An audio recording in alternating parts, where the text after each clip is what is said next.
కేటీఆర్ సంచలన వ్యాఖ్యలు చేశారు. బుల్డోజర్ కారుకి మధ్య పోటీ నడుస్తుందని, బుల్డోజర్ ప్రభుత్వానికి బుద్ధి చెప్పాలి అని, ఒకవైపు కారుంటే బేకారు మరొక వైపు ఉందని, ఎవరైనా బెదిరిస్తే వారి సంగతి తర్వాత చూసుకుందామని ధైర్యంగా పనిచేయాలంటూ కార్యకర్తలకి భరోసా ఇచ్చారు.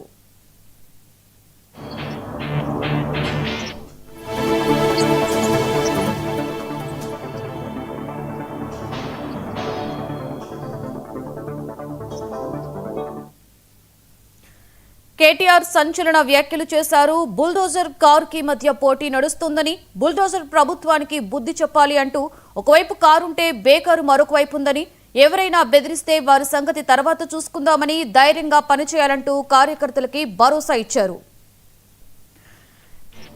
ఇక ఇదే అంశం మీద మరింత సమాచారాన్ని మా స్పెషల్ కరెస్పాండెంట్ తేజ లైవ్ లో అందిస్తారు.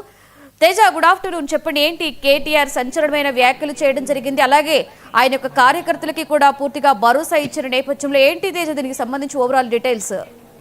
లక్ష్మి, మొత్తంగా అయితే మాత్రం కేటీఆర్ చాలా సంచలన వ్యాఖ్యలు చేశారు అన్నట్లుగానే చెప్పాలి. ఎందుకంటే ఈరోజు తెలంగాణ భవన్లో కొంతమంది సంబంధించినటువంటి మైనారిటీకి సంబంధించినటువంటి నాయకులు, ఏఐఎంఐఎంకి సంబంధించిన నాయకులు కూడా ఈరోజు జాయినింగ్స్ అంటే బీఆర్ఎస్ పార్టీ తీర్థం తీసుకుంటున్నటువంటి నేపథ్యంలో కూడా కేటీఆర్ కొంత ప్రసంగిస్తూ మాట్లాడారు.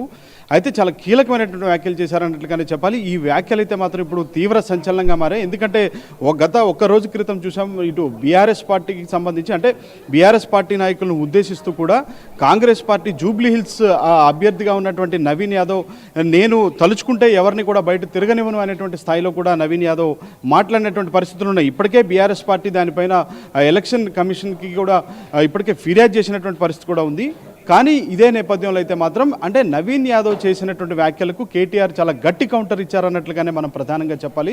ఎందుకంటే మీరు ఎవరికి భయపడొద్దు, మనం ప్రజల పక్షాన నిలబడి ప్రజల పక్షాన పోరాడదాము, ప్రజల పక్షాన నిలబడదాము, ఎవరికి భయపడాల్సిన అవసరం లేదు.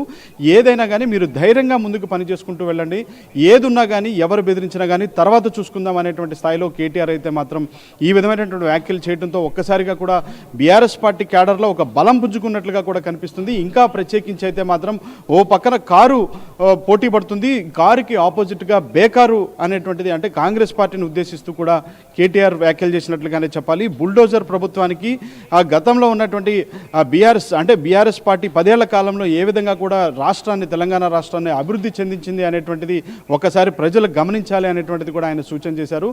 ఏ కార్యకర్తలు కూడా ఎవరి ప్రలోభాలకు కానీ ప్రభుత్వం ఏ విధమైనటువంటి ఒత్తిడి తీసుకొచ్చినా, లేకపోతే ప్రభుత్వానికి కాంగ్రెస్ పార్టీకి సంబంధించిన వాళ్ళు ఏ విధమైనటువంటి ఒత్తిడి తీసుకొచ్చినా కానీ ఎవరూ భయపడాల్సినటువంటి అవసరం లేదు. ఎవరి సంగతి అయినా కానీ తర్వాత చూసుకుందాం, ధైర్యంగా పనిచేయండి, పార్టీ పూర్తి స్థాయిలో అండగా ఉంటుంది అనేటువంటిది అయితే మాత్రం కేటీఆర్ చేసినటువంటి ఈ వ్యాఖ్యలు అయితే మాత్రం ఒక్కసారిగా సంచలనంగా మారాయన్నట్లుగానే చెప్పాలి. ఇంకా ప్రత్యేకించి అయితే మాత్రం కాంగ్రెస్ పార్టీ ఓట్లు కొనడానికి డబ్బులు ఇచ్చి ప్రలోభ పెడతారు. డబ్బులు ఇచ్చినప్పుడు తీసుకోండి, ఇంకా మిగిలినటువంటి డబ్బులు అంటే ఇంకా బాకీ పడినటువంటి ప్రభుత్వం ఏవైతే హామీలు ఇచ్చిందో కాంగ్రెస్ ప్రభుత్వం, వాటన్నిటి ఇంకా ఈ బాకీలన్నీ ఎప్పుడు తీరుస్తాయని చెప్పి మాత్రం గల్లాపట్టి నిలదీసేటువంటి సమయం ఆసన్నమైంది.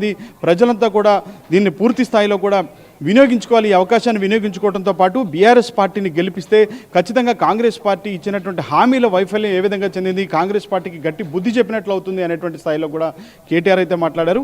ఒకసారిగా కేటీఆర్ చేసినటువంటి వ్యాఖ్యలు అయితే మాత్రం తీవ్ర సంచలనంగా మారి అని చెప్పాలి. ఎందుకంటే ఈ రోజు నుంచి కూడా షేక్పేట నుంచి ఈరోజు సాయంత్రం షేక్పేటలో కేటీఆర్ రోడ్ షో జరగబోతుంది. ఇక్కడ నుంచి వరుసగా కూడా పూర్తి స్థాయిలో ప్రజల్లో ఉండబోతున్నారు. ప్రజలకు పూర్తిగా క్యాడర్ అందరికీ కూడా అంటే ఇటు ప్రధానమైనటువంటి నాయకులు, ముఖ్యమైన నాయకులతో పాటు క్యాడర్ అందరికీ కూడా పూర్తి స్థాయిలో ఇంటింటి ప్రచారం చేయాలి. కాంగ్రెస్ పార్టీ ఏ విధంగా హామీలు ఇచ్చి వైఫల్యం చెందింది అనేటువంటిది తీసుకువెళ్ళాలి. సునీతమ్మను భారీ మెజారిటీతో గెలిపించాలి అనేటువంటి స్థాయిలో కూడా కేటీఆర్ చేసినటువంటి వ్యాఖ్యలుగానే మనం చెప్పాలి. Lakshmi, right, thank you Teja.